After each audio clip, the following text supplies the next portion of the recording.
দর্শকের মাঝখানে একটি মঞ্চ, সেই মঞ্চের উপর চারটি বিষধর সাপ, পাশেই বাদ্যযন্ত্র নিয়ে বসে আছেন বাদকেরা, তালে তালে নাচছে সাপুড়ে, সাথে বিষধর সাপও। কখনো কখনো দংশনের চেষ্টা করছে সাপ, আবার কখনো সাপুড়ের কাছ থেকে পিছু হটছে। এ যেন সাপগুলোকে বশ বানানোর চেষ্টা।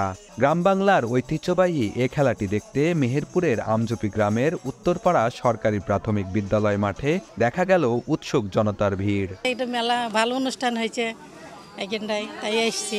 গান শুনতে ভালো লাগে এবং সাপের খেলা দেখতে ভালো লাগে, যার কারণে এই গানটা শুনতে যায়। এইটা যারা আয়োজন করেছে এদেরকে অসংখ্য ধন্যবাদ জানাই এবং আমরা চাই যে এই রকম এই সাংস্কৃতিক যে পূর্ণ যে সাংস্কৃতিক যে ইয়েটা আছে এইটা আমরা যেন প্রতি বছরে আবার আমরা এদের মাধ্যমে বিভিন্ন জায়গাতে আমরা যেন দেখতে পাই। আধুনিক প্রযুক্তির উৎকর্ষতায় ভাটা পড়েছে ঐতিহ্যবাহী ঝাপান খেলায়, কমেছে আয় রোজগারও। তবুও বংশ পরম্পরায় সেই ঐতিহ্য টিকিয়ে রেখেছেন কিছু সাপুড়ে। আমরা যারা সাপে কাটা রুগী দেখি, এদের কিন্তু একটা সংগঠন আছে যে এক জায়গায় রুগী দেখতে গেলে 5টা লোক লাগে। এই 5টা লোক কিন্তু আমরা এক জায়গায় থাকি। কাউকে সাপে কামড়াইলে এখন দেখায় যে ডাক্তার দেখায়, আগে তো দেখাইতো না। ডাক্তার হয়তো 4-5 বছর হচ্ছে দেখাইছে, কিন্তু এর আগে দেখাইতো না। এই হিসাবে আমাদের একটা টিম আছে, সেই টিমটা ডাকলে পারে মানে আমি আমার গ্রামে যেমন একটা টিম আছে, এই গ্রামে একটা টিম আছে, আমাদের মধ্যে একটা মহব্বত আছে। এই মহব্বতের কারণেই আসি। আমাদের কাছে সাপ আছে, সাপ দিয়ে এবং চাঁদ মনসার যে একটা পালা আছে, এই পালার উপর দাঁড়িয়ে আমরা কথা বলি।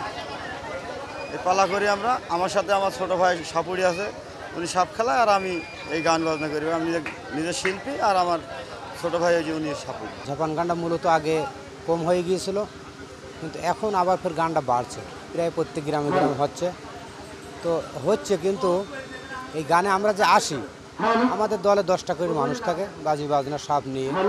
এখানে আমাদের গান কমিটি যে টাকা দেয়, এই টাকায় আমাদের চলে না। গ্রাম বাংলার ঐতিহ্য ধরে রাখতে ঝাপান খেলার আয়োজন করা হয়েছে বলে জানান আয়োজক। এর আগে একটি মহাসেন বলে একটা লোক ছিল, এই মহাসেনটা এই সাপের খেলা টেলা দেখাইতো, সাপের বিষ ঝাড়াইতো, মন্ত্রতন্ত্র করত। ওর সঙ্গে আমার আব্বা, আমার এক ভাই, এক চাচা, ওরা ওর শিষ্য ছিল। ওরা মরিজা বেশি থাকতে আমার এই আব্বার গুরু মারা যাওয়ার পরে আমার ভাইকে আমার আব্বা, আমার এক চাচা, এরা ওই কবিরাজটা শিখেছে, মন্ত্রতন্ত্র শিখেছে। তারপরে আমার চাচা, আমার ওই একটা ভাই সম্পর্কে, তিনি মারা গেছে। ওনার মারা যাওয়ার পরে আমার ভাই এই জিনিসটা ধরে রেখেছে। আমার ভাই আজ 1 বছর 3 মাস দুনিয়া থেকে চলে গেছে। ওই কাজের জন্য আমার ভাই কর্তুক একটা মনে আনন্দ জাগলো যে আমি আর আমার এক মামা আছে, যুক্তি করি যে পাড়ায় আমার ভাই যেভাবে চাল ডাল তুলতুক, টাকা পয়সা তুলতুক, ওইভাবে তুলি আমরা একটা ভাদর মাসের শেষে একটা অনুষ্ঠান করি। বিভিন্ন জায়গায় চাল তুলে, বিভিন্ন জায়গায় টাকা তুলে, কেউ 200, কেউ 500, কেউ 50, যে যা পারে সেভাবে দিয়ে। হ্যাঁ, তারপরে পাড়ার মহিলারা আমাদের জন্য ওই চাল টাল তুলে এই ব্যবস্থাটা করেছে। আর মূলত হলো আমার এই ভাগ্নি, এই যে আরও মারা গেছে, ইনা আমার ভাগ্নি হয়। হ্যাঁ, এনার সাথে আমাদের খুব ভালো সম্পর্ক ছিল, ছেলে হিসেবে খুব ভালো ছিল।